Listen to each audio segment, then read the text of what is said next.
ಓಂ ಸಹನಾವದು ಸಹನೌ ಭುನಕ್ತು ಸಹ ವೀರ್ಯಂಕರವಾವಹೈ ತೇಜಸ್ವಿನಾವಧೀತಮಸ್ತು ಮಾ ವಿದ್ವಿಷಾವಹೈ. ಓಂ ಶಾಂತಿ ಶಾಂತಿ ಶಾಂತಿ.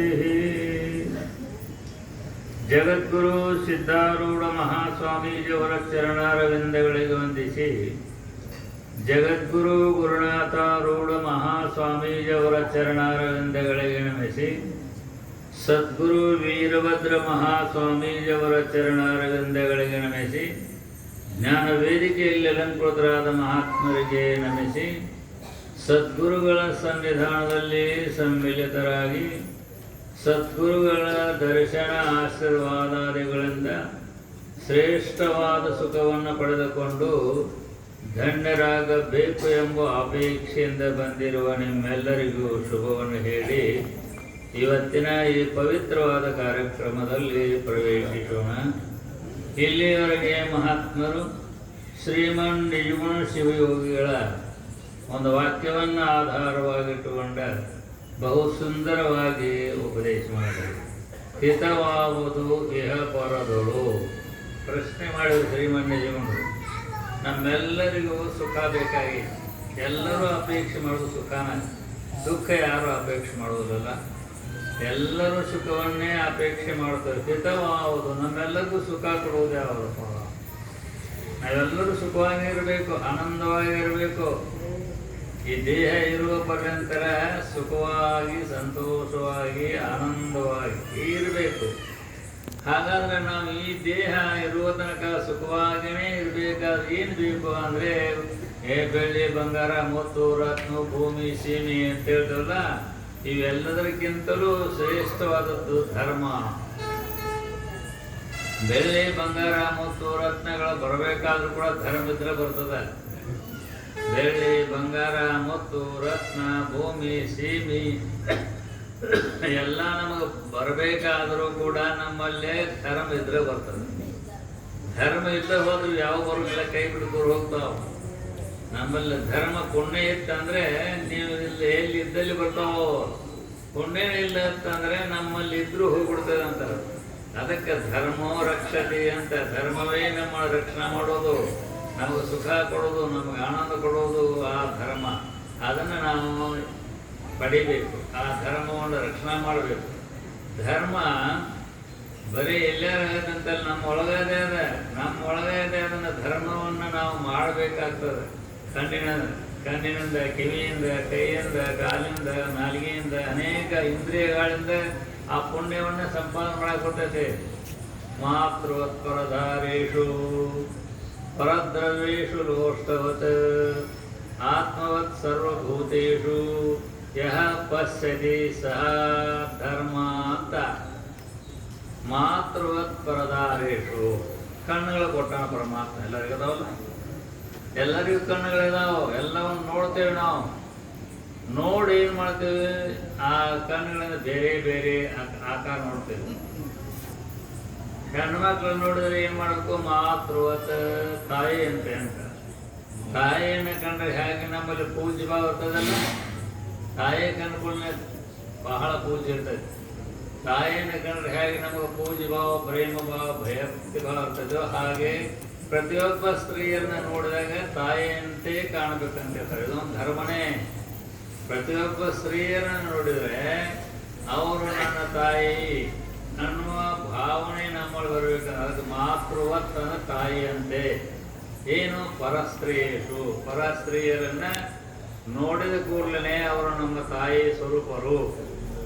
ತಾಯಿಯ ಸ್ವರೂಪರೇ, ತಾಯಿ ಇದ್ದಂಗೆ ತಿಳ್ಕೊಬೇಕಂತಿದ್ದು ಧರ್ಮನೇ. ಅದೇ ನೇತ್ರಗಳು ಬೇರೆ ಬೇರೆ ಆಕಾರ ಆಯ್ತಾರೆ, ಅಧರ್ಮ ಆಗ್ತದೆ. ಬೇರೆ ಬೇರೆ ದೃಷ್ಟಿಯಿಂದ ನೋಡಿದ್ವಿ ಅಂದರೆ ಅಧರ್ಮ ಆಗ್ತದೆ. ಅದೇ ದೃಷ್ಟಿಯಿಂದ ಭಗವಂತ ತಾಯಿಯ ಸ್ವರೂಪ ಭಗವತಿಯ ಸ್ವರೂಪ ಅಂತ ನೋಡ್ರೆ ಪುಣ್ಯ ಆಗ್ತದೆ. ಕಿವಿಯಿಂದ ಯಾವಾಗಲೂ ಶಾಸ್ತ್ರ ಪುರಾಣ ಪುಣ್ಯಕಥೆ ಸಜ್ಜನರ ಮಾತುಗಳನ್ನು ಕೇಳಿದ್ರೆ ಪುಣ್ಯ ಆಯಿತು. ಬೇರೆ ಕಡೆಯಿಂದ ಅಲ್ಲ, ನಮ್ಮ ಕಿವಿಗಳು ಕೊಟ್ಟನ ಪರಮಾತ್ಮ, ಅದರಿಂದ ಪುಣ್ಯ ಮಾಡ್ಲಿಕ್ಕೆ ಬರ್ತದ. ಇಂಥ ಪುರಾಣ ಪುಣ್ಯಕಥೆಗಳನ್ನ ಕೇಳ್ರಿ, ಮಹಾತ್ಮರ ಹಿತೋಪದೇಶಗಳನ್ನ ಕೇಳ್ರಿ, ಒಳ್ಳೆಯದನ್ನ ಕೇಳ್ರಿ. ಕಿವಿಗಳಿಂದ ಪುಣ್ಯ ಬಂತು. ಅದೇ ಕಿವಿಗಳಿಂದ ನಿಂದ ಚಾಡ ಅನ್ಯಾಯವಾದಂಥ ಶಬ್ದಗಳನ್ನ ಕೇಳ್ರಿ, ಪಾಪ ಬಂತು. ಕಿವಿಗಳಿಂದನೇ ಇಂಥ ಶಾಸ್ತ್ರ ಪುರಾಣ ಕೇಳ್ರಿ, ಮಹಾತ್ಮರ ಹಿತೋಪದೇಶನ ಕೇಳ್ರಿ. ಮಹಾತ್ಮರ ಹಿತೋಪದೇಶಗಳನ್ನ ಶಾಸ್ತ್ರ ಪುರಾಣ ಪುಣ್ಯಕಥೆಗಳನ್ನ ಕೇಳಿದ್ರಿಂದ ಕಿವಿಗಳಿಂದ ಪುಣ್ಯ ಬಂತು. ಇದೇ ಕಿವಿಗಳಿಂದ ಚಾಡ ನಿಂದ ದ್ವೇಷ ಮಂದಿರ ಹಿತವನ್ನು ನಾವು ಮಾಡಿದ್ದಾರೆ, ಕಿವಿಗಳಿಂದ ಕೇಳಿದ್ದಾರೆ, ಅದೇ ಪಾಪ ಆಗ್ತದೆ. ಅದನ್ನು ಮಾಡಲಿಂದ ಪುರಾಣ ಕೇಳ್ರಿ, ಮಹಾತ್ಮರ ಹಿತೋಪದೇಶ ಕೇಳ್ರಿ, ಸಜ್ಜನರ ಹಿತೋಪದೇಶ ಕೇಳ್ರಿ. ಕಿವಿಯಿಂದ ಪುಣ್ಯ ಬರ್ತದೆ, ಕಿವಿಯಿಂದ. ಇನ್ನು ನಾಲಿಗೆ ಕೂಡ ಪರಮಾತ್ಮ ನಾಮಸ್ಮರಣೆ ಮಾಡ್ರಿ, ಗುರುವಿನ ನಾಮಸ್ಮರಣೆ ಮಾಡ್ರಿ, ಪುರಾಣ ಪುಣ್ಯಕಥೆಗಳನ್ನು ಓದ್ರಿ, ಪಾರಾಯಣ ಮಾಡ್ರಿ. ಭಗವದ್ಗೀತಾ ಮಹಾತ್ಮರ ಚರಿತ್ರೆ ಇವನ್ನೆಲ್ಲ ಪಾರಾಯಣ ಮಾಡ್ರಿ, ಪುಣ್ಯ ಬಂತು.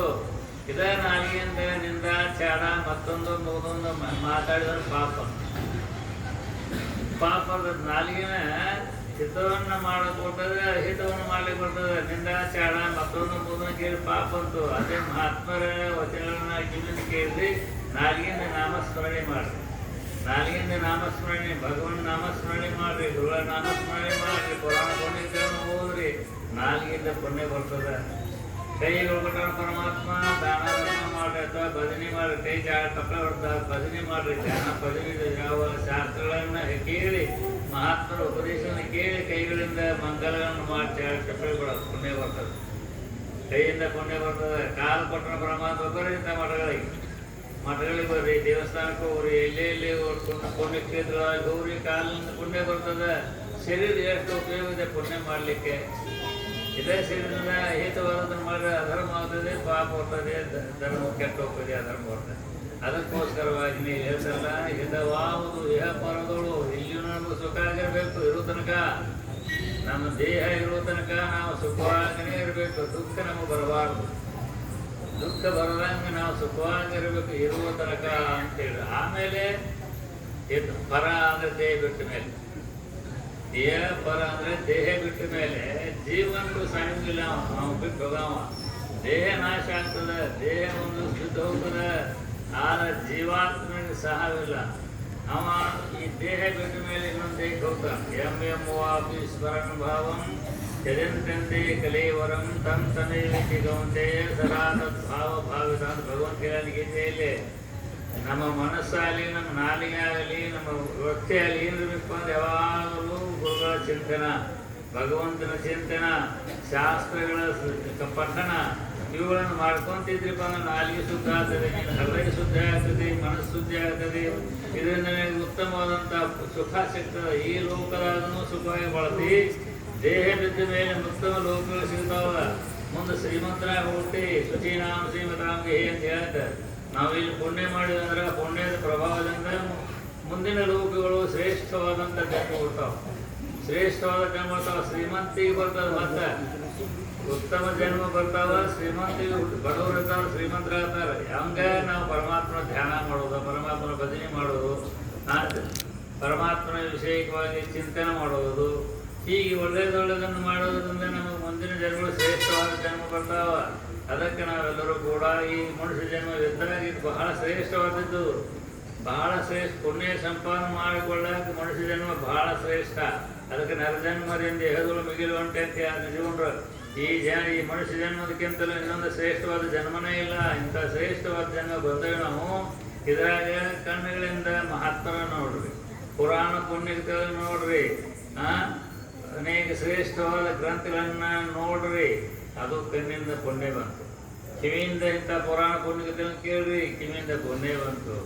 ನಾಲಿಗೆಯಿಂದ ಭಗವಾನ್ ನಾಮಸ್ಮರಣೆ ಪುಣ್ಯ ಬಂತು. ಮಠ ಇದ್ದಲ್ಲಿ ಹೋಗ್ರಿ, ಪುಣ್ಯ ಬಂತು. ಹೀಗೆ ಮನುಷ್ಯ ದೇಹ ಬಹಳ ಶ್ರೇಷ್ಠವಾದದ್ದು.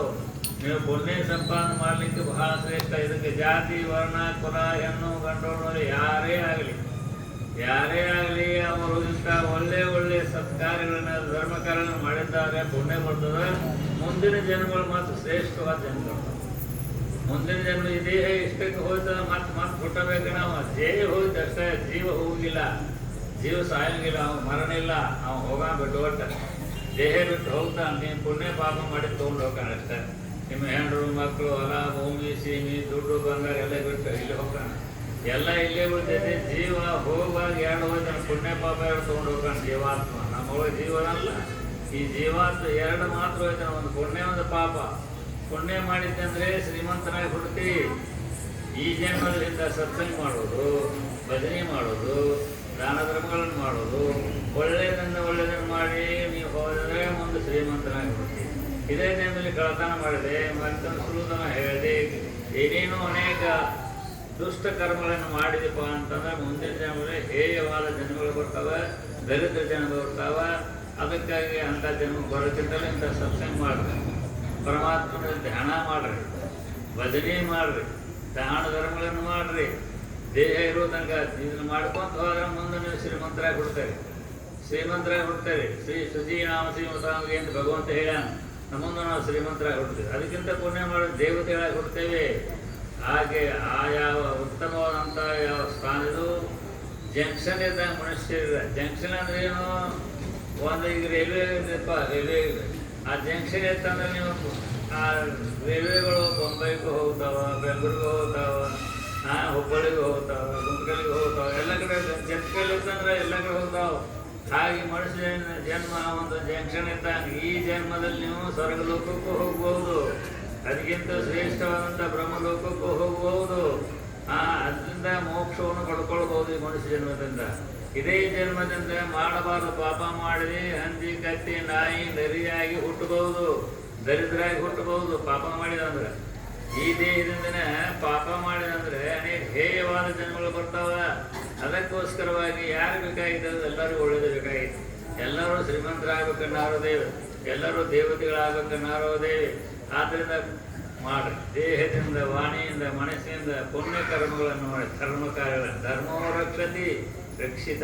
ಯಾರು ಧರ್ಮವನ್ನು ರಕ್ಷಣೆ ಮಾಡಿದ್ದಾರೋ, ಯಾರು ಧರ್ಮಾತ್ಮರಾಗಿದ್ದಾರೋ ಅವರನ್ನು ಆ ಧರ್ಮ ರಕ್ಷಣೆ ಮಾಡ್ತಾ ಅವ್ರ ಮೇಲೆ ಗೆಲ್ಲಿಸ್ತದೆ. ಮೇಲೆ ಗೆಲ್ಲಿಸ್ತದೆ ಅಂದರೆ ಉಳಿದ ಒಂದು ಸ್ಥಾನಮಾನಗಳಿಗೆ ಉತ್ತಮ ಶರೀರಗಳು ಬರ್ತಾವೆ, ಶ್ರೇಷ್ಠವಾದ ಜನ್ಮಗಳಿಂದ ಶ್ರೇಷ್ಠವಾದಂಥ ಜನ್ಮ ಬರ್ತಾವೆ. ಅದಕ್ಕೋಸ್ಕರವಾಗಿ ಇಂಥ ಮನುಷ್ಯ ಜನ್ಮದಿಂದ ಇದನ್ನು ವ್ಯರ್ಥ ಮಾಡ್ಕೊಳ್ಬಾರ್ದು. ನಾವು ಅದನ್ನು ಸಾರ್ಥಕ ಮಾಡ್ಕೊಳ್ಬೋದು. ಸಾರ್ಥಕ ಮಾಡ್ಕೊಳ್ಳಿ, ಇಂಥ ಸತ್ಸಂಗ ಮಾಡ್ಕೊಂಡ್ರೆ ಅದೇ ಸಾರ್ಥಕ, ಮತ್ತೇನಿಲ್ಲ. ಮಹಾತ್ಮರ ಸೇವಾ ಮಾಡಿರಿ, ಅದೇ ಸಾರ್ಥಕ ಆಗ್ತದೆ.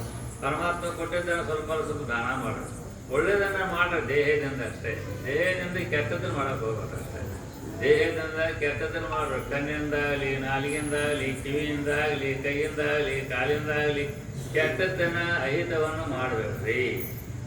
ಕಣ್ಣಿನಿಂದ, ಕಿವಿಯಿಂದ, ನಾಲಿಗೆಯಿಂದ, ಕೈಗಳಿಂದ, ಕಾಲಿನಿಂದ ಒಳ್ಳೆಯದನ್ನು ಮಾಡಿರಿ. ಒಳ್ಳೆಯದನ್ನು ಮಾಡ್ರಪ್ಪ ಅಂತಂದ್ರೆ ಅದನ್ನು ಮುಂದಿನ ಜನ್ಮಗಳು ಶ್ರೇಷ್ಠವಾದ ಜನ್ಮ ಬರ್ತಾವೆ.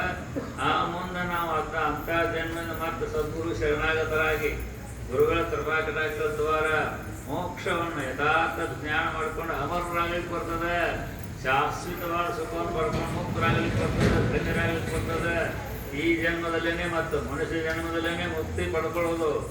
ಈ ಮನುಷ್ಯ ಜನ್ಮ ಬಿಟ್ಟರೆ ಮತ್ತೆ ಇನ್ನೊಂದು ಯಾವ ಜನ್ಮದಲ್ಲಿ ಮೋಕ್ಷ ಆಗಲಿಕ್ಕೆ ಬರೋಂಗಿಲ್ಲ. ಯಥಾರ್ಥ ಜ್ಞಾನ ಮಾಡಿಕೊಂಡು ಅಮರತ್ವ ಪಡ್ಕೊಳ್ಳೋದು ಮನುಷ್ಯ ಜನ್ಮನೇ. ಪಶುಪಕ್ಷಾದಿ ಜನ್ಮಗಳಲ್ಲಿ ನಾವು ಪಾಪವನ್ನಾಗಲಿ ಭೋಗವನ್ನಾಗಲಿ ಕಳ್ಕೊಳ್ತಾವು. ತಾವು ಬಂದು ಜನ್ಮ ಎತ್ತಿ ಕಳ್ಕೊಳ್ತಾವ. ಅದು ಮನುಷ್ಯ ಆಗಲ್ಲ. ಮುಂದಿನ ಜನ್ಮ ಬರದಂತೆ ಮೋಕ್ಷವಾಗಬೇಕು. ಭಗವತ್ ಸಾಕ್ಷಾತ್ಕಾರ ಯಥಾರ್ಥ ಜ್ಞಾನ ಮಾಡಿಕೊಂಡು ಅಮರನಾಗಲಿಕ್ಕೆ ಬರ್ತದೆ ಮನುಷ್ಯ ಜನ್ಮದಲ್ಲಿ. ಆದ್ದರಿಂದ ಇಂಥ ಮನುಷ್ಯ ಜನ್ಮ ಬಂದಲ್ಲ, ಇದನ್ನು ನಾವು ಧರ್ಮಾತ್ಮಕರಾಗಿ ಶ್ರೇಷ್ಠವಾದ ಕಣ್ಣಿನಿಂದ, ಕಾಲಿಂದ, ಕವಿಯಿಂದ, ಕಿವಿಗಳಿಂದ ಎಲ್ಲದರಿಂದ ಪುಣ್ಯವನ್ನೇ ಸಂಪಾದನೆ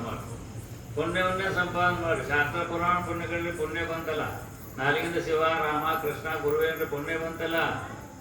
ಕಣ್ಣಿನಿಂದ ಮಹಾತ್ಮರನ್ನ, ಗುರುಗಳನ್ನ, ದೇವರನ್ನು ನೋಡ್ಲಿಕ್ಕೆ ಪುಣ್ಯ ಬಂತು.